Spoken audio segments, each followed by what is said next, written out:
Prindërit e fëmijëve që humbën jetën në diskotekën në Koçan për herë të parë marshuan në Shkup. Një pjesë e tyre u therrën në takim me prokurorin shtetëror publik.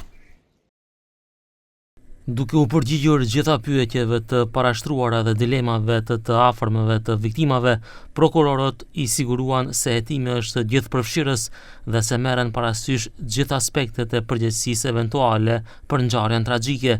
Familjes ju prezantua edhe dinamika e marrjes në pyetje të dëmtuarve si fazë e ardhshme e procesit parahetimor. Marshi vazhdoi para kuvendit, disa deputetë gjatë pauzës së rregullt për drek ju bashkangjitën protestuesve duke thënë se kuptojnë dhimbjen e tyre. Со неговата добрина и неговото ангелско лице гледаше да спасе многу животи, но за жал неговиот не. А зошто?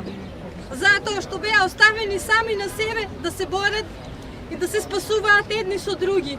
Тој беше толку многу хуман што не можел да ги остави своите другари да загинат. Duke marshuar arritën deri te Ministria e Punëve të Brendshme. Правда од овој случај мора да има. Ако сакаме да имаме нормална држава.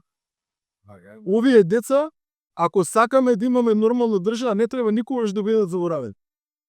Në marshin e sotëm për krahje dha edhe ish shefja e prokurorisë për ndjekje të krimit të organizuar dhe korrupsionit Vilma Ruskoska.